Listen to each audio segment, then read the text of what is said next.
नया लॉ कैसे पॉपअप हो जाता है या कोई पुराना लॉ गायब? हाँ, या फिर जब हजारों लोग स्ट्रीट्स पर आ जाते हैं तो गवर्नमेंट उनकी सुनती क्यों है? Exactly, it's not always about elections. Actually इसके पीछे एक हिडन वर्ल्ड है जिसे कहते हैं प्रेशर ग्रुप्स। ये पॉलिटिक्स का इनफॉर्मल फेस है। और अगर तुम इस हिडन वर्ल्ड के सीक्रेट्स को मास्टर करना चाहते हो तो एक छोटा सा काम कर दो, हाँ, जल्दी से सब्सक्राइब बटन दबाओ, लाइक ठोक दो और नोटिफिकेशन बेल ऑन कर लो। ताकि तुम कोई भी सीक्रेट मिस ना करो। एग्जैक्टली आज हम इसी टॉपिक पर एक गहरी चर्चा करेंगे। We going to unpack everything about pressure groups. तो चलो लेट्स मैप आवर जर्नी। सबसे पहले हम समझेंगे कि प्रेशर ग्रुप्स है क्या। फिर विल डाइव इनटू उनके different types from big business lobbies to student unions. Formal versus informal groups की पावर डायनामिक्स को समझेंगे। We'll also see business associations का स्पेशल रोल क्या है and इनके साथ जुड़े कंसर्न्स क्या हैं। फाइनली दूसरे देशों से सीख लेंगे और कुछ सॉलिड रिकमेंडेशंस पर बात करेंगे। रेडी हो for this exciting ride? Let's begin. Pressure groups and formal informal associations and their role in the polity. Understanding the informal face of politics. Okay, so सबसे पहला सवाल, what exactly are pressure groups? चलो इसे unpack करते हैं। बिल्कुल simple शब्दों में प्रेशर ग्रुप्स ऐसे एसोसिएशंस हैं जो स्पेसिफिक ग्रुप इंटरेस्ट को रिप्रेजेंट करने के लिए बनते हैं। अच्छा, इनका मेन एम पब्लिक पॉलिसी और डिसीजन मेकिंग को इन्फ्लुएंस करना होता है। ओके, इन्फ्लुएंस करना। और याद रखना, they do not seek political power और कॉन्टेस्ट इलेक्शंस। ये सबसे इंपॉर्टेंट पॉइंट है। सो बेसिकली ये गवर्नमेंट पर प्रेशर डालते हैं अपनी बात मनवाने के लिए, राइट? हाँ बिल्कुल। एक रियल लाइफ एग्जांपल सोचो। मान लो तुम्हारे कॉलेज में लाइब्रेरी टाइमिंग्स बहुत शॉर्ट हैं। ठीक है, तुम सब स्टूडेंट्स मिलकर एक ग्रुप बनाते हो, प्रिंसिपल से मिलते हो, पिटीशन साइन कराते हो, बस तुम लोग एक टेम्पररी प्रेशर ग्रुप बन गए। कूल ना? Perfect example. और देखो, a democracy is like a big conversation, है ना? हाँ। तो प्रेशर ग्रुप्स उस कॉन्वर्सेशन में अलग अलग वॉइसेस हैं। ये इंश्योर करते हैं कि सिर्फ गवर्नमेंट की ही ना चले। ये जरूरी क्यों है? क्योंकि इंडिया जैसी डाइवर्स कंट्री में हर कम्युनिटी, हर प्रोफेशन, हर ग्रुप के अपने यूनिक इश्यूज होते हैं। राइट, जो पॉलिटिकल पार्टीज हमेशा एड्रेस नहीं कर पाती। एग्जैक्टली। तो इनका कोर आइडिया क्या है? 3 चीजें। 1, स्पेसिफिक इंटरेस्ट को रिप्रेजेंट करना, जैसे फार्मर्स या डॉक्टर्स। ओके, पब्लिक पॉलिसी को इन्फ्लुएंस करना। एंड 3, इलेक्शंस नहीं लड़ना। सिंपल। समझ गई। ये ओपिनियंस, रिसोर्सेज और एक्सपर्टीज को मोबिलाइज करके गवर्नमेंट्स पर प्रेशर बनाते हैं। बिल्कुल। इससे डेमोक्रेसी और इंक्लूसिव बनती है। जब गवर्नमेंट कोई पॉलिसी बना रही होती है तो ये ग्रुप्स इंश्योर करते हैं कि उनके मेंबर्स की आवाज सुनी जाए। सो इन शॉर्ट ये पॉलिटिकल सिस्टम के वॉचडॉग्स की तरह है। हाँ, जो स्पेसिफिक इंटरेस्ट को प्रोटेक्ट करते हैं। एक मिनट, तो पॉलिटिकल पार्टीज और प्रेशर ग्रुप्स में सबसे बड़ा डिफरेंस क्या हुआ? Great question. The biggest difference is the goal. Goal. हाँ, political parties aim to win elections और गवर्नमेंट फॉर्म करना चाहती हैं। प्रेशर ग्रुप सिर्फ पॉलिसी को इन्फ्लुएंस करना चाहते हैं, पावर में आना नहीं। तो क्या कोई प्रेशर ग्रुप कभी पॉलिटिकल पार्टी बन सकता है? हाँ बिल्कुल। हिस्ट्री में एग्जांपल्स हैं जहां एक सोशल मूवमेंट या प्रेशर ग्रुप बाद में एक पॉलिटिकल पार्टी बन गया। अच्छा, बट जब तक वो प्रेशर ग्रुप है, उसका फोकस सिर्फ पॉलिसी इन्फ्लुएंस है। ये इन्फ्लुएंस एग्जैक्टली करते कैसे हैं? What's the mechanism? आगे हम मेथड्स डिटेल में डिस्कस करेंगे, but basically it involves everything from protests to lobbying to media campaigns. Patience रखो। ओके ओके, अच्छा तो क्या हर प्रेशर ग्रुप सक्सेसफुल होता है? बिल्कुल नहीं, बिल्कुल नहीं। Success depends on many factors. उनके रिसोर्सेज, उनकी लीडरशिप, पब्लिक सपोर्ट और गवर्नमेंट का एटीट्यूड। और क्या इनका एग्जिस्टेंस हमेशा देश के लिए अच्छा होता है? Not necessarily. कभी-कभी they represent very narrow selfish interests जो ब्रॉडर पब्लिक गुड के अगेंस्ट हो सकते हैं। ये कॉम्प्लेक्स इशू है। Got it. चलो अब एक काम करो, पॉज करके इस डेफिनेशन को अपने वर्ड्स में बोलने की कोशिश करो। Practice saying this part allowed. Pressure groups are organized groups that aim to influence government policy without contesting elections. ठीक है, डेफिनेशन तो क्लियर हो गई, बट सारे प्रेशर ग्रुप्स एक जैसे नहीं होते दोस्त। नहीं, बिल्कुल नहीं। इनके बहुत सारे टाइप्स हैं। Let's break them down one by one. Right. Let's start with the big players, business groups. अच्छा, बिजनेस ग्रुप्स। ये business world के giants हैं। For example, FICCI, यानी Federation of Indian Chambers of Commerce and Industry. और CII भी है ना, Yes. Confederation of Indian industry. Exactly. इनका मेन काम है ऐसी इकोनॉमिक पॉलिसीज को एडवोकेट करना जो बिजनेसेस के लिए फेवरेबल हों, जैसे कि जैसे deregulation, lower taxes and ease of doing business. इसका कोई रियल लाइफ एग्जांपल है? बिल्कुल। जब हर साल बजट आने वाला होता है, फिक्की और सीआईआई के रिप्रेजेंटेटिव्स फाइनेंस मिनिस्टर से मिलते हैं। अच्छा, दे प्रेजेंट देयर डिमांड्स, जैसे कॉर्पोरेट टैक्स कम कर दो, और अक्सर उनकी बातें मानी भी जाती हैं। तो बेसिकली ये कॉर्पोरेट वर्ल्ड की आवाज है। हाँ, और इंडिया जैसी ग्रोइंग इकोनॉमी में इनकी आवाज बहुत मैटर करती है क्योंकि ये जॉब्स क्रिएट करते हैं। और इकोनॉमी ड्राइव करते हैं। बिल्कुल। इनका कोर लॉजिक ये है कि ये गवर्नमेंट को डेटा, रिसर्च और पॉलिसी सजेशंस प्रोवाइड करते हैं। इनका नेटवर्क बहुत स्ट्रांग होता है, ब्यूरोक्रेट्स से लेकर मिनिस्टर्स तक। और इसका इम्पैक्ट? इम्पैक्ट ये है कि इनके इन्फ्लुएंस से कॉर्पोरेट टैक्स कट्स हुए हैं, जीएसटी में चेंजेस हुए हैं और बिजनेस करना आसान हुआ है। सो कंक्लूजन ये है कि ये बहुत पावरफुल है। Yes, because they have financial resources and direct access to policymakers. तो क्या ये सिर्फ बड़े बिजनेसेस की बात करते हैं? छोटे दुकानदारों का क्या? Mostly yes. FICCI और CII primarily large corporations को represent करते हैं। अच्छा। Small businesses के लिए अलग smaller associations होते हैं, but उनका influence इतना strong नहीं होता। Deregulation का आम आदमी के लिए क्या मतलब है? Good question. डीरेगुलेशन का मतलब है रूल्स और लॉज को कम करना या आसान बनाना। तो इसके फायदे और नुकसान दोनों हैं। हाँ, फायदे भी हैं, जैसे बिजनेस ग्रोथ, और नुकसान भी, जैसे इन्वायरमेंटल या लेबर स्टैंडर्ड्स का कॉम्प्रोमाइज हो सकता है। इनका इन्फ्लुएंस नेगेटिव कैसे हो सकता है? अगर ये सिर्फ अपने प्रॉफिट के लिए पॉलिसीज बनवाएं, जैसे पोल्यूशन नॉर्म्स को कमजोर करवाना, तो आम जनता का नुकसान होता है। राइट। तो क्या ये प्रोटेस्ट करते हैं? रेयरली। ये प्रोटेस्ट से ज्यादा लॉबिंग, मीटिंग्स और मीडिया एडवोकेसी पर फोकस करते हैं। उनका तरीका आम लोगों से अलग है। और इनकी फंडिंग कहाँ से आती है? इनके मेंबर कॉर्पोरेशन से। जो कंपनीज इनकी मेंबर्स होती हैं वो इन्हें फंड करती हैं। Got it. अब पॉज करो और बोलो, business groups like FICCI and CII lobby for lower taxes and deregulation. Practising. Business groups use resources and access to shape economic policies in their favor. Okay, next type, Next हैं labor organizations. यानी trade unions. हाँ, ये workers के champions हैं। For example INTUC यानी Indian national trade union Congress. और BMS, भारतीय मजदूर संघ। राइट। ये वर्कर्स के इंटरेस्ट को रिप्रेजेंट करते हैं, जैसे better wages, safe working conditions और फेयर लेबर लॉज। इसका एग्जाम्पल तो सिंपल है। फैक्ट्री में वर्कर्स के एक्स्ट्रा काम करवाया जा रहा है विदाउट ओवरटाइम पे, तो वहां का ट्रेड यूनियन प्रोटेस्ट ऑर्गेनाइज करेगा मैनेजमेंट से निगोशिएट करेगा। और जरूरत पड़ने पर स्ट्राइक भी करेगा। बिल्कुल। बिजनेस ग्रुप्स के ऑपोजिट ये वर्कर्स की कलेक्टिव वॉइस है। इंडस्ट्रियल रेवोल्यूशन के टाइम से ही इनका रोल इंपॉर्टेंट रहा है। To protect workers from exploitation. Exactly, इनका पावर उनकी यूनिटी में है। ये कलेक्टिव बार्गेनिंग, प्रोटेस्ट, स्ट्राइक्स जैसे मेथड्स यूज करते हैं। और हर मेजर पॉलिटिकल पार्टी का अपना एक ट्रेड यूनियन विंग होता है ना। हाँ बिल्कुल। और इनका रियल वर्ल्ड इम्पैक्ट देखो, minimum wage laws, factory safety rules, social security schemes. ये सब इनके कंटिन्यू स्ट्रगल का रिजल्ट है। करेक्ट। ये इंडस्ट्रियल डेमोक्रेसी में एक क्रूशियल बैलेंस बनाते हैं बिजनेस ओनर्स और वर्कर्स के बीच। लेकिन आजकल ट्रेड यूनियंस उतने पावरफुल क्यों नहीं लगते हैं? Good observation. इसका रीजन है गिग इकोनॉमी का राइज और कॉन्ट्रैक्ट बेस्ड जॉब्स। अच्छा। इससे ट्रेडिशनल यूनियन मेंबरशिप कम हुई है और पॉलिटिकल डिविजन्स ने भी इन्हें कमजोर किया है। BMS और INTUC में क्या फर्क है? ये अलग अलग पॉलिटिकल आइडियोलॉजी से जुड़े हैं। BMS is affiliated with the BJP। और INTUC कांग्रेस से। हाँ, इससे इनकी स्ट्रैटेजीज भी इन्फ्लुएंस होती हैं। ये कलेक्टिव बार्गेनिंग क्या होता है? इसका मतलब है कि इंडिविजुअल वर्कर्स की जगह union as a collective group management से नेगोशिएट करता है फॉर बेटर टर्म्स। मतलब ग्रुप की आवाज में ज्यादा दम होता है। एग्जैक्टली। तो क्या ये सिर्फ फैक्ट्री वर्कर्स के लिए होते हैं? ट्रेडिशनली यस, बट अब bank employees, teachers, even IT professionals के भी यूनियंस हैं। और इनकी सबसे बड़ी चैलेंज क्या है आज? अनऑर्गेनाइज्ड सेक्टर के वर्कर्स को ऑर्गेनाइज करना, जैसे डिलीवरी बॉयज, कंस्ट्रक्शन वर्कर्स, उन तक पहुंचना इनके लिए सबसे बड़ा चैलेंज है। Pause and practice.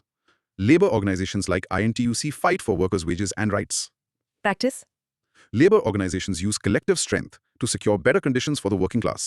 चलो अब आते हैं एक बहुत ही पावरफुल ग्रुप पर, फार्मर्स ग्रुप्स। Yes, ये इंडिया के किसानों की आवाज हैं। फॉर एग्जाम्पल BKU यानी भारतीय किसान यूनियन। हाँ, और कर्नाटका राज्य रैता संघा KRRS जैसे स्टेट लेवल ग्रुप्स भी। बिल्कुल। ये फार्मर्स के लिए बेहतर पॉलिसीज डिमांड करते हैं, जैसे MSP, minimum support price, subsidies on fertilisers and loan waivers. इसका तो सबसे बड़ा एग्जाम्पल 2020-21 का फार्म लॉज एजिटेशन है। Massive example.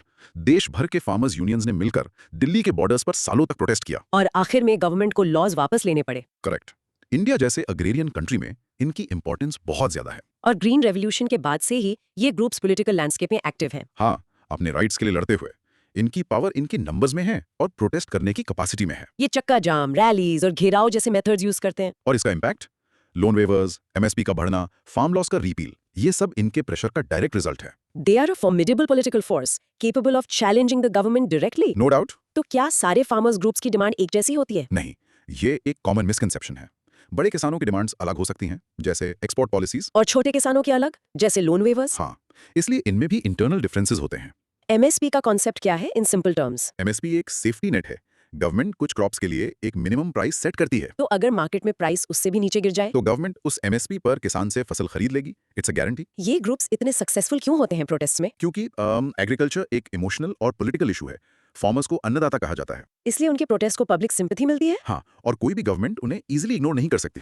क्या इनका इन्फ्लुएंस सिर्फ रूरल एरियाज में है? उनका बेस रूरल है, बट उनके प्रोटेस्ट्स जैसे हाईवेज ब्लॉक करना अर्बन लाइफ को डायरेक्टली इंपैक्ट करते हैं। जिससे उनकी विजिबिलिटी और प्रेशर बढ़ जाता है। समझे? राइट। इनकी मेन कमजोरी क्या है? लीडरशिप में फ्रेगमेंटेशन और पॉलिटिकल पार्टीज द्वारा इनका इस्तेमाल होना। अक्सर अलग-अलग ग्रुप्स एक कॉमन कॉज पर अग्री नहीं कर पाते। ओके, चलो प्रैक्टिस करो। Farmers groups like BKU demand MSP and loan weavers. Practice saying it. Farmers groups use mass mobilization and protest to influence agricultural policies. Okay. Next category. Professional associations. ये specific professions के लोगों के groups हैं। जैसे doctors के लिए IMA, Indian medical association. हाँ। और लॉयर्स के लिए bar council of India. Right. तो ये क्या करते हैं? ये अपने प्रोफेशंस के रेगुलेटरी फ्रेमवर्क्स और प्रोफेशनल स्टैंडर्ड्स को इन्फ्लुएंस करते हैं। इसका कोई एग्जांपल? हाँ, जब गवर्नमेंट ने डॉक्टर्स के लिए एक नया कमीशन बनाने का लॉ लाया, NMC एक्ट, तो IMA ने देश भर में प्रोटेस्ट किए थे। क्योंकि उन्हें लगा कि इससे डॉक्टर्स की ऑटोनॉमी कम हो जाएगी। तो ये अपने प्रोफेशंस के गेटकीपर्स हैं। बिल्कुल, इनकी एक्सपर्टीज इन्हें यूनिक पावर देती है, गवर्नमेंट को मेडिकल या लीगल फील्ड में पॉलिसी बनाने के लिए इनकी एडवाइस लेनी पड़ती है। ये गवर्नमेंट एडवाइजरी बॉडीज का हिस्सा भी होते हैं। हाँ, न्यू लॉज पर सजेशंस देते हैं और अपने मेंबर्स के लिए कोड ऑफ कंडक्ट बनाते हैं। तो मेडिकल एजुकेशन के रूल्स, लॉयर्स के लिए एथिकल गाइडलाइंस, ये सब इन्हीं के थ्रू शेप होता है ना? Correct. They hold significant power due to their specialised knowledge. तो क्या ये सिर्फ अपने मेंबर्स के फायदे की सोचते हैं? Primarily yes, but they also claim to uphold professional standards for the good of the public. जैसे IMA फेक डॉक्टर्स के खिलाफ कैंपेन चलाता है। इनके मेथड्स क्या होते हैं? बिजनेस ग्रुप्स जैसे या फार्मर्स ग्रुप्स जैसे? A mix of both. ये लॉबिंग और मीटिंग्स भी करते हैं, बट जरूरत पड़ने पर स्ट्राइक्स भी कर सकते हैं। जैसे doctor strike. Yeah. Right. Bar council of India का रोल क्या है? ये इंडिया में लीगल एजुकेशन और प्रोफेशनल कंडक्ट को रेगुलेट करता है। कोई भी लॉयर इनके रूल्स के बिना प्रैक्टिस नहीं कर सकता। तो क्या सीएज यानी चार्टर्ड अकाउंटेंट्स का भी एसोसिएशन है? हाँ, ICI, the institute of chartered accountants of India, ये भी एक पावरफुल प्रोफेशनल एसोसिएशन है। और ये फाइनेंशियल पॉलिसीज पर इन्फ्लुएंस डालता होगा। बिल्कुल। इनकी पावर का सोर्स क्या है? पैसा या knowledge? Primarily knowledge and expertise. उनके बिना उनकी फील्ड को रेगुलेट करना ऑलमोस्ट इम्पॉसिबल है। Interesting. Let's practice. Professional associations like the IMA influence standards in their field. Practice. Professional associations use their expertise to control and influence policies related to their specific profession. अब आते हैं एक ऐसी category पर जो India में बहुत relevant है। Social, religious, and caste groups. Right. ये ग्रुप्स स्पेसिफिक कम्युनिटी, रिलीजन या कास्ट के इंटरेस्ट को आगे बढ़ाते हैं। Examples हैं RSS, राष्ट्रीय स्वयं सेवक संघ, various दलित organizations, या जट reservation groups. हाँ, इनका फोकस रिजर्वेशन पॉलिसीज और अपने कम्युनिटी के इंटरेस्ट को प्रोटेक्ट करना होता है। रियल लाइफ एग्जाम्पल तो हरियाणा में जट कम्युनिटी का प्रोटेस्ट था रिजर्वेशन के लिए। हाँ, बड़े पैमाने पर प्रोटेस्ट किए थे जिससे पूरा स्टेट रुक गया था। उनका प्रेशर इतना था कि गवर्नमेंट को ध्यान देना पड़ा। तो basically identity politics in India इन्हीं ग्रुप्स के थ्रू ऑपरेट करती है। बिल्कुल। इंडिया की सोशल स्ट्रक्चर इतनी कॉम्प्लेक्स है कि कास्ट और रिलीजन हमेशा से पॉलिटिकल मोबिलाइजेशन का एक बड़ा टूल रहे हैं। और इनकी पावर इनकी वोट बैंक पॉलिटिक्स में है ना? यस, पॉलिटिकल पार्टीज इन्हें नाराज नहीं करना चाहती। ये सोशल मोबिलाइजेशन और आइडेंटिटी प्राइड का इस्तेमाल करते हैं। तो रिजर्वेशन पॉलिसीज में चेंजेस या स्पेसिफिक कम्युनिटीज के लिए स्पेशल स्कीम्स, ये सब इनके इन्फ्लुएंस का नतीजा है। ये इंडियन पॉलिटिक्स का एक अहम और ऑफन कंट्रोवर्शियल हिस्सा है। एक मिनट, आरएसएस को प्रेशर ग्रुप कहना अजीब नहीं है? वो तो एक कल्चरल ऑर्गेनाइजेशन है। That's a key point. Officially, it's a cultural organization, but it has a significant influence on the BJP and its policies. अच्छा, इसलिए ये it functions like a very powerful informal pressure group. Okay. और Dalit organisations का main focus क्या होता है? उनका main focus social justice, an end to discrimination और रिजर्वेशन पॉलिसीज का प्रॉपर इम्प्लीमेंटेशन है। क्या ये हमेशा आपस में लड़ते रहते हैं? Often yes. एक कास्ट ग्रुप की रिजर्वेशन की डिमांड दूसरे ग्रुप के इंटरेस्ट के अगेंस्ट हो सकती है। जिससे कॉन्फ्लिक्ट्स होते हैं? हाँ, इनका इन्फ्लुएंस इलेक्शंस के टाइम बढ़ जाता है क्या? बिल्कुल। इलेक्शंस के टाइम इनकी बार्गेनिंग पावर पीक पर होती है क्योंकि ये अपने कम्युनिटी के वोट्स को इन्फ्लुएंस कर सकते हैं। तो ये ग्रुप्स डेमोक्रेसी के लिए अच्छे हैं या बुरे? It's a double edge sword. एक तरफ ये मार्जिनलाइज्ड कम्युनिटीज को आवाज देते हैं और दूसरी तरफ ये सोसाइटी को कास्ट और रिलीजन के बेसिस पर डिवाइड भी कर सकते हैं। Right. Let's say it together. Caste and religious groups influence policies like reservation. Practice saying it. These groups use identity politics and vote bank power to push for their community-specific interests. Okay, final type. Issue-based citizen groups and NGOs. ये किसी एक specific issue पर काम करते हैं। इनका focus community या profession नहीं बल्कि एक कॉज होता है। वैसे ग्रीन पीस इंडिया एनवायरमेंट के लिए, India against corruption, anti corruption के लिए, एंड नर्मदा बचाओ आंदोलन सोशल जस्टिस के लिए। इसका सबसे बड़ा एग्जाम्पल तो अन्ना हजारे का इंडिया अगेंस्ट करप्शन मूवमेंट है। बिल्कुल, ये एक सिंगल इशू करप्शन के खिलाफ लोकपाल बिल लाने के लिए था। और इतना मैसिव पब्लिक सपोर्ट मिला कि पार्लियामेंट को बिल पास करना पड़ा। तो ये conscious keepers of the society हैं। इनका राइज कब हुआ? 1970s और 80s के बाद, जब लोगों को लगा कि ट्रेडिशनल पॉलिटिक्स उनके इश्यूज जैसे एनवायरनमेंट, ह्यूमन राइट्स इनको एड्रेस नहीं कर रही हैं। तो इनके टूल्स क्या है? ये पब्लिक ओपिनियन मोबिलाइज करते हैं। Media, social media, public interest litigations यानी PILs इनके मेन टूल्स हैं। और ये रिसर्च बेस्ड एडवोकेसी करते हैं। हाँ, और इनका impact environment protection laws, right to information, RTI act, ये सब इन्हीं मूवमेंट्स की देन है। तो ये मॉडर्न डेमोक्रेसी का एक वाइटल पार्ट है जो गवर्नमेंट को अकाउंटेबल बनाते हैं। बिल्कुल। तो एनजीओ और प्रेशर ग्रुप में क्या फर्क है? Many NGOs function as pressure groups. जब एक NGO किसी स्पेसिफिक पॉलिसी चेंज के लिए गवर्नमेंट पर प्रेशर डालना शुरू कर देता है, तो वो एक प्रेशर ग्रुप का रोल प्ले कर रहा होता है। एग्जैक्टली। नर्मदा बचाओ आंदोलन का स्पेसिफिक गोल क्या था? उनका गोल था नर्मदा रिवर पर बन रहे बड़े डैम्स की वजह से डिस्प्लेस हो रहे लोगों के प्रॉपर रिहेबिलिटेशन और एनवायरमेंटल इंपैक्ट को एड्रेस करवाना। मोस्टली आदिवासी। हाँ। इनको फंडिंग कहाँ से मिलती है? पब्लिक डोनेशंस, इंटरनेशनल फाउंडेशंस और कभी-कभी गवर्नमेंट ग्रांट से भी। इनकी फंडिंग अक्सर कंट्रोवर्शियल रहती है। और इंडिया अगेंस्ट करप्शन अब कहाँ है? मूवमेंट खत्म हो गया, बट इसकी लेगेसी है। इससे निकले कुछ लीडर्स ने आम आदमी पार्टी बनाई, जो एक प्रेशर ग्रुप से पॉलिटिकल पार्टी बनने का परफेक्ट एग्जाम्पल है। Perfect example. इनकी सबसे बड़ी स्ट्रेंथ क्या है? उनकी मॉरल अथॉरिटी। जब ये किसी सेल्फलेस कॉज के लिए लड़ते हैं तो इन्हें जबरदस्त पब्लिक और मीडिया सपोर्ट मिलता है। राइट। पॉज एंड से। Issue-based groups like Greenpeace mobilize public opinion on specific causes. Practice. Issue-based groups and NGOs act as watchdogs, focusing on specific causes like environment or corruption. Okay, types तो बहुत सारे हो गए। अब आते हैं main point पर। ये करते क्या है? What is their actual role in a polity? हाँ, उनके रोल को हम 4 की पॉइंट्स में समराइज कर सकते हैं। Okay, first, influence legislation and policy formulation, ये इनका प्राइमरी रोल है। मतलब लॉज बनने से पहले और बनने के दौरान गवर्नमेंट को इन्फ्लुएंस करना। हाँ, टू एंश्योर कि उनके इंटरेस्ट्स प्रोटेक्ट हों। Second, represent diverse interests in democracy. India इतनी डाइवर्स है, ये ग्रुप्स अलग अलग सेक्शंस ऑफ सोसाइटी की आवाज बनते हैं को पॉलिटिक्स में पार्टिसिपेट करने का मौका देते हैं, इलेक्शंस के अलावा भी। और ये गवर्नमेंट को उसके प्रोमिसेस के लिए अकाउंटेबल बनाते हैं। And fourth, provide expertise and alternative view points. Government के पास हर इशू की एक्सपर्टीज नहीं होती। राइट, ये ग्रुप्स स्पेशली प्रोफेशनल एसोसिएशंस और एनजीओज स्पेसिफिक इश्यूज पर वैल्यूएबल डेटा, रिसर्च और ऑल्टरनेटिव सॉल्यूशंस प्रोवाइड करते हैं। तो ये सिर्फ प्रोटेस्टर्स नहीं है, they are an essential part of the democratic machinery. Absolutely.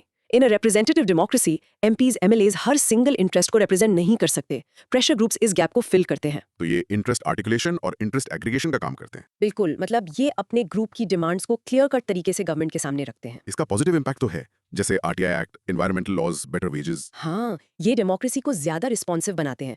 Overall they act as a bridge between the people and the government. Making democracy a continuous dialogue, not just a 5-year event. Exactly. तो क्या ये government का काम आसान करते हैं या मुश्किल? दोनों।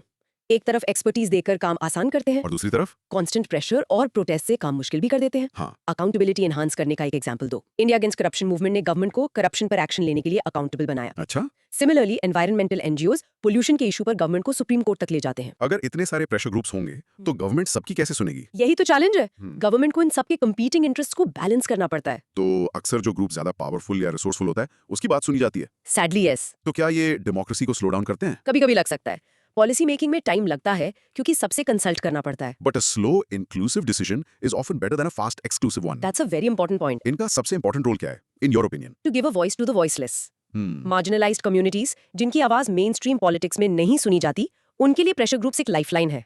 सोचो इसके बारे में। अब इस पार्ट को प्रैक्टिस करो। Practice saying the 4 rules allowed. Pressure groups play a key role in policy influence, representation, participation, and providing expertise. तो अब आते हैं सबसे एक्साइटिंग पार्ट पर। इनके हथियार क्या हैं? How do they actually apply pressure? हाँ, चलो इनके तरीकों को डिकोड करते हैं। इनके methods, इनके nature और resources पर डिपेंड करते हैं। Let's look at the main ones. First, protests and demonstrations. ये सबसे विजिबल मेथड है। रैलीज, धरनाज, चक्का जाम। हाँ, इसका एम है पब्लिक अटेंशन ग्रैब करना और गवर्नमेंट पर प्रेशर बनाना। एग्जाम्पल, तो फार्मर्स हाईवे प्रोटेस्ट हो गया। बिल्कुल, जिन्होंने पूरी कंट्री का ध्यान खींचा। या फिर आइकॉनिक चिपको मूवमेंट, जहां लोग पेड़ों से चिपक गए थे। So save them from being cut. Right. This method is used by groups with large numbers but less direct access to power, जैसे farmers and students. Why is this method so effective? It creates media headlines and public sympathy, making it hard for the government to ignore. Is it always peaceful? No, unfortunately, sometimes protests can turn violent, which reduces their legitimacy. Does it always work? Not always. It depends on the government's resolve and public support. What's the downside? It causes inconvenience to the general public, है ना? हाँ, roads block हो जाती हैं। Right. चिपको movement का main idea क्या था? It was a non-violent protest to protect forests and showed the power of grassroots mobilization. Okay. Practice saying, groups use protests and demonstrations like the Chipko movement to get attention. Protests are a powerful tool for mass mobilization and public pressure. Next method. Lobbying and direct engagement. ये silent method है. हाँ, इसमें group के representatives directly ministers, MPs और bureaucrats से मिलते हैं to influence policy behind closed doors. इसका example? Pre budget consultations by FICCI. Perfect. ये हर साल फाइनेंस मिनिस्टर को अपनी विश लिस्ट देते हैं, जैसे lobbying for corporate tax cuts. ये रिसोर्सफुल ग्रुप्स का प्रेफर्ड मेथड है। Yes, like business associations. Is lobbying legal in India? यहाँ पर कैच है, इट्स नॉट फॉर्मली रेगुलेटेड और recognised like in the US. तो इससे ये बहुत ओपेक और कंट्रोवर्शियल हो जाता है। एग्जैक्टली। तो इसमें गलत क्या है? गलत ये है कि इसमें ट्रांसपेरेंसी नहीं होती। आम आदमी को पता नहीं चलता कि कौन सा लॉ किसके कहने पर बन रहा है। It can lead to corruption. Neera Radia tapes का केस इससे रिलेटेड है क्या? Exactly. That case exposed the nexus between corporate lobbyists, journalists and politicians. तो प्रोटेस्ट से बेहतर लॉबिंग है या आमने सामने बात करना? देखो, for the group lobbying is more efficient. For democracy transparent consultation is better than secret lobbying. क्या सिर्फ बिजनेस ग्रुप्स लॉबी करते हैं? नहीं, इवन बिग एनजीओज और प्रोफेशनल एसोसिएशंस भी लॉबी करते हैं, बट बिजनेस ग्रुप्स के पास रिसोर्सेज ज्यादा होते हैं। ठीक है, practice. Lobbying is direct engagement with policy makers, often done by business groups. Lobbying is a discreet but powerful method used by resourceful groups to influence policy directly. Media and public opinion campaigns. इस method में media जैसे TV, newspapers और अब social media का use करके public opinion को अपने favour में शेप किया जाता है। इसका तो best example social media campaigns during the farmers protest है। हाँ, उसने इंटरनेशनल सपोर्ट गैदर करने में ह्यूज रोल प्ले किया। या फिर environmental campaigns about Delhi pollution जो मीडिया में छाए रहते हैं। बिल्कुल। This method has become extremely important in the age of social media. Social media कैसे हेल्प करता है? It helps in quick mobilisation, spreading information and misinformation. हाँ, ये भी है। और reaching a global audience without relying on traditional media. तो इसका गलत इस्तेमाल भी हो सकता है। बिल्कुल, फेक न्यूज और प्रोपेगेंडा फैलाने के लिए भी इसका यूज हो सकता है, जो एक मूवमेंट को बदनाम कर सकता है। ट्रेडिशनल मीडिया का रोल क्या है? TV debates, newspaper articles and editorials policy makers पर सिग्निफिकेंट प्रेशर डालते हैं। एक सक्सेसफुल मीडिया कैंपेन का की क्या है? A simple emotional message that connects with the public. India against corruption movement media campaign का अच्छा एग्जांपल है। परफेक्ट एग्जांपल, उन्होंने करप्शन को एक नेशनल इशू बना दिया था through brilliant media management. Got it. Practicing pressure groups use media and social media to shape public opinion. Media campaigns are crucial for building public support and putting indirect pressure on the government. Okay, एक और तरीका है litigation. यानी judicial activism. जब सारे दरवाजे बंद हो जाते हैं तो ग्रुप्स जुडिशरी का दरवाजा खटखटाते हैं। ये कोर्ट्स में पब्लिक इंटरेस्ट लिटिगेशंस फाइल करते हैं। हाँ, जैसे NGOs on river cleaning, pollution control या इलेक्टोरल रिफॉर्म्स पर PILs फाइल करती हैं। अच्छा, इलेक्टोरल रिफॉर्म्स में कैसे? फॉर एग्जांपल, कैंडिडेट्स को अपने क्रिमिनल रिकॉर्ड्स डिस्क्लोज करने का रूल सुप्रीम कोर्ट ने एक PIL के बाद ही लागू किया था। Wow, that's powerful. Yes, this method is often used by NGOs and citizen groups. PIL क्या होता है? It's a tool जिससे कोई भी सिटीजन या ग्रुप पब्लिक इंटरेस्ट के इशू पर डायरेक्ट सुप्रीम कोर्ट या हाई कोर्ट जा सकता है। लेकिन जुडिशरी पॉलिसी कैसे इन्फ्लुएंस कर सकती है? वो तो लॉ बनाती नहीं। सही सवाल। जुडिशरी लॉज को इंटरप्रेट करती है और गवर्नमेंट को डायरेक्शंस दे सकती है। जैसे दिल्ली में CNG बसेस सुप्रीम कोर्ट के ऑर्डर के बाद ही चली थी। इस मेथड की लिमिटेशंस क्या हैं? Court cases take a very long time and can be expensive. और क्या इससे जुडिशियल ओवररीच नहीं होती? ये एक वैलिड क्रिटिसिज्म है। कई बार क्रिटिक्स कहते हैं कि जुडिशरी गवर्नमेंट के काम में इंटरफेयर कर रही है। इलेक्टोरल रिफॉर्म्स वाला एग्जांपल थोड़ा और एक्सप्लेन करो। एक NGO ADR ने PIL फाइल की थी। सुप्रीम कोर्ट ने ऑर्डर दिया कि इलेक्शन लड़ने वाले हर कैंडिडेट को अपनी प्रॉपर्टी, एजुकेशन और क्रिमिनल केसेस की डिटेल्स पब्लिक करनी पड़ेगी। Groups can use litigation or PILs to bring about policy change through courts. Litigation is a way to use the judicial system to force government action on important issues. Last method, Participation in policy bodies. ये सबसे formal method है। इसमें government खुद इन groups को invite करती है। हाँ, government इनके रिप्रेजेंटेटिव्स को ऑफिशियल कमिटीज और डिस्कशन फोरम्स में इनवाइट करती है। जैसे गवर्नमेंट एडवाइजरी कमिटीज बनाती है। हाँ, प्री लेजिस्लेटिव कंसल्टेशंस करती है या नीति आयोग के फोरम्स में इन्हें बुलाती है। तो इससे ग्रुप्स को पॉलिसी मेकिंग टेबल पर एक लेजिटिमेट सीट मिलती है। Yes, इसमें किन ग्रुप्स को बुलाया जाता है? Mostly formal, organized groups like FICCI, CII, major trade unions और subject matter expert NGOs. इसका फायदा क्या है? इससे पॉलिसी ज्यादा प्रैक्टिकल और इंक्लूसिव बनती है। गवर्नमेंट को ऑन ग्राउंड रियलिटीज पता चलती हैं। और नुकसान? नुकसान यह है कि गवर्नमेंट अक्सर सिर्फ अपने पसंद के ग्रुप्स को बुलाती है। और जो ग्रुप्स क्रिटिकल होते हैं उन्हें इग्नोर कर देती है। हाँ। प्री लेजिस्लेटिव कंसल्टेशन क्या है? इसका मतलब है कि लॉ का ड्राफ्ट पार्लियामेंट में पेश करने से पहले उसे पब्लिक और रेलेवेंट स्टेक होल्डर्स के फीडबैक के लिए ऑनलाइन डाला जाता है। तो ये सबसे डेमोक्रेटिक मेथड है? Theoretically, yes. It institutionalizes the dialogue between the government and pressure groups. Pressure groups participate in official policy bodies like Niti Aayog forums. Formal participation in policy bodies is a way for groups to give direct input into lawmaking. Okay, अब एक बहुत interesting सवाल। हमने FICCI जैसे organise groups की बात की और #MeToo जैसे मूवमेंट्स की भी। Formal versus informal groups. हाँ, तो इनमें से ज्यादा पावरफुल कौन है? ये आजकल का सबसे रेलेवेंट डिबेट है। चलो इन्हें कंपेयर करते हैं। पहले फॉर्मल ग्रुप्स। ये स्ट्रक्चर्ड ऑर्गेनाइज्ड ग्रुप्स हैं, जैसे फिक्की, CII, INTUC। हाँ, इनकी स्ट्रेंथ्स क्या हैं? पहला, क्लियर रिप्रेजेंटेशन। पता होता है कि इनका लीडर कौन है और इनकी डिमांड्स क्या हैं। राइट। दूसरा, इंस्टीट्यूशनल एक्सेस। इनकी गवर्नमेंट ऑफिसेज में सीधी पहुंच होती है। और तीसरा, रिसोर्सेज। इनके पास पैसा, स्टाफ और रिसर्च कैपेसिटी होती है। लेकिन लिमिटेशंस भी हैं। हाँ, जैसे ब्यूरोक्रेटाइजेशन। ये स्लो हो जाते हैं और अपने ग्रासरूट्स मेंबर्स से दूर हो जाते हैं। और अक्सर ये किसी पॉलिटिकल पार्टी से जुड़ जाते हैं, जिससे इनकी क्रेडिबिलिटी कम हो जाती है। बिल्कुल। अब आते हैं इनफॉर्मल ग्रुप्स पर। ये एड हॉक मूवमेंट्स हैं, जो किसी स्पेसिफिक इशू पर अचानक खड़े हो जाते हैं। अक्सर सोशल मीडिया से ड्राइव होते हैं। Examples, #MeToo movement, India against corruption, Shaheen Bagh protest, farmers protest. इनकी स्ट्रेंथ्स, एजिलिटी। ये बहुत तेजी से ऑर्गेनाइज हो सकते हैं। एक ट्वीट से मूवमेंट शुरू हो सकता है। और इनका वाइड पब्लिक अपील होता है। ये आम लोगों की फीलिंग से जुड़ते हैं। और क्विक मोबिलाइजेशन। सोशल मीडिया की वजह से ये लाखों लोगों को कुछ ही घंटों में मोबिलाइज कर सकते हैं। इनकी limitations, lack of structured leadership. पता नहीं होता कि गवर्नमेंट किससे बात करे। और पॉलिसी सस्टेनेबिलिटी मुश्किल होती है। मूवमेंट खत्म होने के बाद फॉलो अप कौन करेगा? राइट। उनके पास फॉर्मल नेगोशिएशन चैनल्स नहीं होते। तो वर्डिक्ट क्या है? कौन जीत रहा है ये battle? The recent trend suggests that informal groups have often become more impactful. क्यों? क्योंकि उनकी रैपिड मोबिलाइजेशन की एबिलिटी गवर्नमेंट को सरप्राइज कर देती है। फार्मर्स प्रोटेस्ट और शाहीन बाग ने दिखाया कि लीडरलेस ऑर्गेनिक मूवमेंट्स भी गवर्नमेंट को चैलेंज कर सकते हैं। वाओ, मतलब फॉर्मल ग्रुप्स लॉबी कर रहे थे, बट इनफॉर्मल ग्रुप्स ने पूरा नैरेटिव बदल दिया। एग्जैक्टली। तो क्या फ्यूचर इनफॉर्मल ग्रुप्स का है? फॉर्मल ग्रुप से रेलेवेंट हो जाएंगे? Not irrelevant. Formal groups policy के निटी-ग्रिटी डिटेल्स पर काम करने के लिए जरूरी हैं। अच्छा। इनफॉर्मल ग्रुप्स एजेंडा सेट करते हैं। फॉर्मल ग्रुप्स उसे पॉलिसी में कन्वर्ट करने में हेल्प करते हैं। दोनों का रोल है। #MeToo मूवमेंट इनफॉर्मल कैसे है? क्योंकि इसका कोई सिंगल लीडर, ऑफिस या मेंबरशिप फॉर्म नहीं था। ये एक ऑनलाइन ड्रिवन कलेक्टिव वॉइस थी, जिसे कोई भी ज्वाइन कर सकता था। हाँ। शाहीन बाग प्रोटेस्ट की सबसे बड़ी स्ट्रेंथ क्या थी? उसकी symbolic power or persistence. It was a leaderless, peaceful protest led by women, which made it very difficult for the government to discredit. Informal groups की सबसे बड़ी कमजोरी क्या है? Sustainability. जोश ठंडा होने के बाद मूवमेंट बिखर जाता है।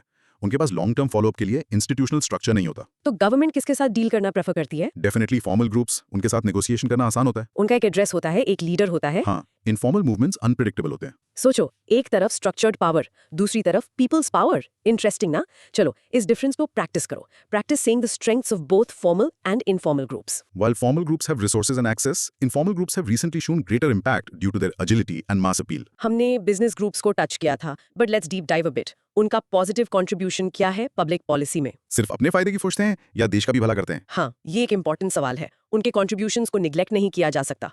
Let's list them out. Okay, provide research, policy inputs, pre budget memoranda, ये गवर्नमेंट को वैल्यूएबल इकोनॉमिक डेटा और रिसर्च प्रोवाइड करते हैं। उनके पास थिंक टैंक्स और एक्सपर्ट्स होते हैं। एडवोकेट इकोनॉमिक लिबरलाइजेशन, डीरेगुलेशन, इन्होंने इंडिया में 1991 के बाद इकोनॉमिक रिफॉर्म्स को पुश करने में बड़ा रोल निभाया है। कॉर्पोरेट टैक्स कट और जीएसटी रिफॉर्म्स इनकी एडवोकेसी का नतीजा है। फैसिलिटेट पब्लिक प्राइवेट पार्टनरशिप्स यानी पीपीपी। ये गवर्नमेंट और प्राइवेट कंपनीज के बीच ब्रिज का काम करते हैं। हाँ, डिजिटल इंडिया और स्किल इंडिया जैसे प्रोजेक्ट्स पीपीपी मॉडल पर ही चल रहे हैं। Fourth, representation in policy making bodies. इनके मेंबर्स को ऑफिशियल बॉडीज में जगह मिलती है, जैसे जीएसटी काउंसिल या इंडस्ट्रियल टास्क फोर्सेस, जहां ये डायरेक्टली पॉलिसी को शेप करते हैं। Influence public narrative via media advocacy. ये मीडिया के थ्रू प्रो बिजनेस एनवायरनमेंट बनाने का काम करते हैं, जिससे इन्वेस्टमेंट अट्रैक्ट होता है। बिल्कुल। Beyond just lobbying for profits, business associations play a constructive role in economic governance. मतलब जो बिजनेस के लिए अच्छा है वो देश के लिए अच्छा है, ये इनका लॉजिक है। हाँ, ease of business leads to more jobs and growth. और इंडिया की ease of doing business ranking में improvement इनके continuous feedback का ही result है। They are crucial partners for the government in driving economic growth. But the influence needs to be balanced. Public private partnership PPP का एक simple example दो। दिल्ली का airport इसी GMR group, एक private company ने airport authority of India, एक public body के साथ मिलकर डेवलप और ऑपरेट किया है। अच्छा, ये एक क्लासिक पीपीपी मॉडल है। यस। जीएसटी काउंसिल में बिजनेस एसोसिएशंस का क्या रोल है? काउंसिल में डायरेक्टली नहीं, बट वो काउंसिल को रेगुलर फीडबैक, सजेशंस और इंडस्ट्री की प्रॉब्लम्स के बारे में इन्फॉर्म करते हैं। जिसके बेसिस पर काउंसिल टैक्स रेट्स और रूल्स में चेंजेस करती है। करेक्ट। क्या इनकी एडवाइस हमेशा सही होती है? बिल्कुल नहीं। उनके एडवाइस उनके मेंबर्स के इंटरेस्ट से ड्रिवन होती हैं। फॉर एग्जांपल, वो एनवायरमेंटल रेगुलेशंस को कमजोर करने की सलाह दे सकते हैं, जो इकोनॉमी के लिए शॉर्ट टर्म में अच्छा हो बट एनवायरनमेंट के लिए लॉन्ग टर्म में बुरा। राइट। इकोनॉमिक लिबरलाइजेशन से आम आदमी को क्या फायदा हुआ? फायदे भी हुए, जैसे मार्केट में ज्यादा चॉइसेस, जॉब्स और बेटर क्वालिटी प्रोडक्ट्स। और नुकसान भी हुए, जैसे गवर्नमेंट कंपनीज का कमजोर होना और जॉब इनसिक्योरिटी बढ़ना। हाँ, दोनों पहलू हैं। स्किल इंडिया में इनका क्या रोल है? ये गवर्नमेंट को बताते हैं कि इंडस्ट्री को किस टाइप की स्किल्स की जरूरत है और फिर ट्रेनिंग सेंटर सेटअप करने में हेल्प करते हैं। Okay, so they are important for the economy. इसको याद रखना। Practice saying two major contributions of business associations. Business associations contribute to economic policy with research, advocacy for reforms, and by facilitating public-private partnerships. Okay, अच्छी बातें हो गई। अब सिक्के का दूसरा पहलू देखते हैं। What are the dark sides? हाँ, इन प्रेशर ग्रुप से जुड़े लिमिटेशंस और कंसर्न्स क्या हैं? This is the most critical part. Let's be frank about the problems. Okay. Narrow interests versus broader public good. अक्सर ये सिर्फ अपने मेंबर्स के फायदे की सोचते हैं, चाहे उससे पब्लिक का नुकसान हो, जैसे बिजनेस ग्रुप्स का टैक्स ब्रेक्स मांगना या इमिशन नॉर्म्स को डिले करवाना। Unequal influence. The sad reality is कि सबकी आवाज बराबर नहीं है। वेल्दियर ग्रुप्स डोमिनेट जबकि मार्जिनलाइज्ड वॉइसेस निग्लेक्ट हो जाती हैं। एक इंडस्ट्रियलिस्ट की आवाज एक ट्राइबल एक्टिविस्ट से ज्यादा सुनी जाती है। Third concern, undemocratic methods. कई बार ये अनडेमोक्रेटिक तरीके यूज करते हैं, जैसे बंस, डिस्ट्रप्टिव प्रोटेस्ट्स, हाँ, जो आम आदमी की लाइफ मुश्किल करते हैं। या फिर ओपेक लॉबिंग, जिसका best example Neera Radia tape scandal है। Fourth, lack of internal democracy. इन ग्रुप्स के अंदर ही डेमोक्रेसी नहीं होती, लीडर्स सालों तक चेंज नहीं होते, और आम मेंबर्स का डिसीजन मेकिंग में कोई रोल नहीं होता। Over reliance on informal lobbying. इससे पॉलिसी कैप्चर का रिस्क बढ़ जाता है, यानी पूरी की पूरी पॉलिसी एक स्पेशल इंटरेस्ट ग्रुप के फायदे के लिए कैप्चर कर ली जाती है, जिससे करप्शन बढ़ता है। और last, possibility of policy fragmentation. मतलब इतने सारे ग्रुप्स अलग अलग दिशा में प्रेशर डालते हैं कि एक कोहेरेंट नेशनल पॉलिसी बनाना मुश्किल हो जाता है। हाँ। पॉलिसी कैप्चर का कोई real life example? Critics argue that telecom policies in the past were captured by a few big companies, leading to scandals like the 2G scam. अच्छा, या फिर रियल एस्टेट सेक्टर के रूल्स अक्सर builders के favour में होते हैं, buyers के नहीं। नीरा राधिया टेप्स केस एग्जैक्टली था क्या? It was a series of leaked audio tapes of a corporate lobbyist, Neera Radhia, talking to politicians, journalists, and industrialists about cabinet formations and policy decisions. It showed how deep the nexus of lobbying is. Yes. Unequal influence वाली बात तो हर जगह है, इसमें नया क्या है? नया ये है कि ये इनइक्वालिटी डेमोक्रेटिक प्रोसेस को ही हॉलो कर देती है। आता है। बिल्कुल। बंस को अनडेमोक्रेटिक क्यों कहा जा रहा है? वो तो प्रोटेस्ट का एक फॉर्म है। क्योंकि वो दूसरों के फंडामेंटल राइट्स जैसे राइट टू वर्क और ट्रैवल को वायलेट करते हैं। सुप्रीम कोर्ट ने भी इन्हें इलीगल माना है। इंटरनल डेमोक्रेसी इतनी जरूरी क्यों है? क्योंकि अगर एक ग्रुप खुद डेमोक्रेटिक नहीं है तो वो पूरे पॉलिटिकल सिस्टम में डेमोक्रेसी की मांग किस मुंह से करेगा? It's about credibility and accountability to their own members. So it's not all rosy. These are serious concerns. इसको समझो, pause and try to explain the concept of policy capture in your own words. The main concerns with pressure groups are their narrow interests, unequal influence, undemocratic methods, and the risk of policy capture. तो क्या इस problem का कोई solution है? क्या दूसरे देशों में सिस्टम बेहतर है? Let's look abroad for some lessons. हाँ, Yes, many democracies face this issue and some have tried to regulate it. First, transparency in lobbying, जैसे यूएसए में। वहाँ क्या है? अमेरिका में लॉबिंग डिस्क्लोजर एक्ट है। इसके तहत हर लॉबियस्ट को गवर्नमेंट के साथ रजिस्टर करना पड़ता है। और उन्हें बताना पड़ता है कि वो किसके लिए काम कर रहे हैं, कितना पैसा खर्च कर रहे हैं और किन इश्यूज पर लॉबी कर रहे हैं। और ये सारी इन्फॉर्मेशन पब्लिक होती है। वाओ! कनाडा में भी मैंडेटरी रजिस्ट्रेशन है और एक अलग से कमिश्नर है जो कंप्लायंस देखता है। यूके में एथिकल कोड्स और स्टैंडर्ड्स हैं लॉबिंग के लिए। और ऑस्ट्रेलिया में भी पब्लिक लॉबिंग रजिस्टर्स हैं। तो इन सब देशों में एक कॉमन थीम है, ट्रांसपेरेंसी। बिल्कुल। The idea is not to ban lobbying और pressure groups. But to bring them out of the shadows. जब सब कुछ पब्लिक रिकॉर्ड पर होगा तो करप्शन के चांसेस कम हो जाते हैं। इससे अकाउंटेबिलिटी बढ़ती है। Yes, India can learn a lot from these international best practices. तो इंडिया में ऐसा कोई लॉ क्यों नहीं है? There have been debates and proposals but political will की कमी है। जो लोग सिस्टम से बेनिफिट कर रहे हैं वो यूसे ट्रांसपेरेंट क्यों बनाना चाहेंगे? यही बात है। क्या यूएस का सिस्टम परफेक्ट है? बिल्कुल नहीं, वहां भी मनी इन पॉलिटिक्स एक बहुत बड़ा इशू है, बट एटलीस्ट वहां एक लीगल फ्रेमवर्क है ट्रांसपेरेंसी के लिए। इंडिया में तो वो भी नहीं है। राइट? एथिकल कोड्स का क्या मतलब है यहाँ? मतलब a set of rules for lobbyists. For example, वो मिनिस्टर्स को महंगे गिफ्ट्स नहीं दे सकते या गलत इन्फॉर्मेशन नहीं दे सकते। ये सारे सिस्टम सिर्फ लॉबिंग पर फोकस क्यों कर रहे हैं, प्रोटेस्ट पर क्यों नहीं? क्योंकि प्रोटेस्ट्स पब्लिक डोमेन में होते हैं, सबको दिखता है। The real danger is secret backdoor lobbying, जिसमें डील्स हो जाती हैं और किसी को पता नहीं चलता। एग्जैक्टली। अगर इंडिया में ये लॉज आ गए तो क्या सब ठीक हो जाएगा? सिर्फ लॉ बनाना काफी नहीं होता, उसका स्ट्रिक्ट इंप्लीमेंटेशन जरूरी है, but it would be a very important first step. तो सोल्यूशन है ट्रांसपेरेंसी। इस पॉइंट को नोट कर लो, practice saying the name, US Lobbying Disclosure Act. Other countries teach us that the best way to manage pressure groups is through transparency laws and mandatory public disclosure of lobbying activities. Alright, आखिरी chunk, हमने problem समझी, दूसरे देशों से सीखा। अब चलो India के लिए एक solid action plan बनाते हैं। हाँ, what are the recommendations for improvement? Based on everything we've discussed, here are 5 concrete recommendations. पहला, Introduce lobbying transparency laws. सबसे पहला और सबसे जरूरी स्टेप, यूएस और कनाडा की तरह मैंडेटरी रजिस्ट्रेशन और डिस्क्लोजर्स को लागू करना। okay. Second, Strengthen institutional channels. Secret lobbying की जरूरत कम करने के लिए गवर्नमेंट को रेगुलर स्टेक होल्डर कंसल्टेशंस के फॉर्मल चैनल्स और स्ट्रॉन्ग बनाने चाहिए। ताकि हर ग्रुप को अपनी बात रखने का बराबर मौका मिले। Enhance civil society capacity. छोटे एनजीओज और सिटीजन ग्रुप्स को एम्पावर करना जरूरी है ताकि वो बड़े कॉर्पोरेट ग्रुप्स का मुकाबला कर सके। हाँ, इसके लिए उन्हें ट्रेनिंग और थिंक टैंक्स के थ्रू सपोर्ट देना चाहिए। Fourth recommendation, promote internal ethics. Pressure groups को खुद भी अपने अंदर कोड्स ऑफ कंडक्ट बनाने चाहिए। फाइनेंशियल ट्रांसपेरेंसी और इंटरनल डेमोक्रेसी को प्रमोट करना चाहिए। And finally the fifth one, balance formal informal group engagement. Government को सिर्फ फॉर्मल ग्रुप से ही नहीं बल्कि इनफॉर्मल मूवमेंट्स के रिप्रेजेंटेटिव से भी डायलॉग करना चाहिए। To understand the real public sentiment. Yes, ये सब सुनने में तो अच्छा लगता है, बट प्रैक्टिकल है। बिल्कुल प्रैक्टिकल है। इसके लिए पॉलिटिकल विल चाहिए, सिटीजन ग्रुप्स और मीडिया को इसके लिए प्रेशर बनाना पड़ेगा। सिविल सोसाइटी कैपेसिटी एनहांस करने का क्या मतलब है? मतलब एक छोटा सा एनजीओ जो आदिवासी राइट्स पर काम कर रहा है उसको पॉलिसी ड्राफ्ट समझने, रिसर्च करने और गवर्नमेंट के सामने अपनी बात इफेक्टिवली रखने की ट्रेनिंग देना। अच्छा, राइट? इंटरनल एथिक्स प्रमोट करने के लिए गवर्नमेंट क्या कर सकती है? गवर्नमेंट फंडिंग या रिकॉग्निशन के लिए इंटरनल डेमोक्रेसी और फाइनेंशियल ट्रांसपेरेंसी को एक कंडीशन बना सकती है। और इनफॉर्मल ग्रुप से बात कैसे की जाए जब उनका कोई लीडर ही नहीं होता? ये एक चैलेंज है, बट गवर्नमेंट को उनके बीच से इमर्जिंग रिप्रेजेंटेटिव्स को आइडेंटिफाई करके पब्लिक फोरम्स में डायलॉग इनिशिएट करना होगा। Ignoring them is not an option. As a student हम इसमें क्या कर सकते हैं? आरटीआई यूज करके इन्फॉर्मेशन मांग सकते हो, सोशल मीडिया पर अवेयरनेस क्रिएट कर सकते हो और इन इश्यूज पर डिस्कशन में पार्टिसिपेट कर सकते हो। Change starts with awareness. तो ये है पूरा रोड मैप, एक बेहतर ट्रांसपेरेंट सिस्टम के लिए। Pause and try to list out any 3 recommendations. The path to improving the role of pressure groups lies in transparency laws, stronger institutions and empowering civil society. Wow, what a journey दोस्त। हमने pressure groups के पूरे universe को explore कर लिया। Let's quickly recap. We understood the informal face of politics. हाँ? हमने शुरू किया डेफिनेशन से। प्रेशर ग्रुप्स पॉलिसी इन्फ्लुएंस करते हैं, इलेक्शंस नहीं लड़ते। फिर हमने टाइप्स देखे, business, labour, farmers, professionals, social और इशू बेस्ड ग्रुप्स। सबके अपने गोल्स, अपने तरीके। हमने उनका रोल समझा, रिप्रेजेंटेशन, पार्टिसिपेशन, अकाउंटेबिलिटी और एक्सपर्टीज प्रोवाइड करना। We decoded their methods, protests, lobbying, media campaigns, court cases, PILs और direct participation in government committees. हमने फॉर्मल वर्सेस इनफॉर्मल ग्रुप्स के पावर शिफ्ट को एनालाइज किया, जहां इनफॉर्मल ग्रुप्स ज्यादा इंपैक्टफुल हुए हैं। We also looked at the contributions and serious concerns associated with them, like policy capture and unequal influence. Finally हमने international lesson से सीखा कि ट्रांसपेरेंसी इज की और इंडिया के लिए सॉलिड रिकमेंडेशंस पर बात की। Basically, अब तुम प्रेशर ग्रुप्स के एक्सपर्ट बन गए हो। लेकिन नॉलेज को टेस्ट करना जरूरी है। चलो कुछ सेल्फ प्रेजेंटेशन चैलेंजेस ट्राई करते हैं। Okay, अपने फ्रेंड को समझाओ एक पॉलिटिकल पार्टी और एक प्रेशर ग्रुप में क्या डिफरेंस है। एक रियल एग्जांपल दो जहां एक इनफॉर्मल प्रेशर ग्रुप जैसे कोई सोशल मीडिया कैंपेन ने पॉलिसी चेंज की हो। एक्सप्लेन करो। Lobbying is a double edge sword. अपने पेरेंट्स को समझाओ कि फार्मर्स प्रोटेस्ट के पीछे BKU जैसी ऑर्गेनाइजेशंस का क्या रोल था। Imagine you are a lobbyist for an environmental NGO। तुम गवर्नमेंट से क्या 3 डिमांड्स रखोगे? अगर इंडिया में लॉबिंग डिस्क्लोजर एक्ट लागू हो जाए तो उससे आम आदमी को क्या फायदा होगा? And here is your final challenge. क्या है? अगले 24 घंटे में न्यूज़पेपर या न्यूज़ वेबसाइट पर ऐसी एक खबर ढूंढो जिसमें किसी प्रेशर ग्रुप का जिक्र हो।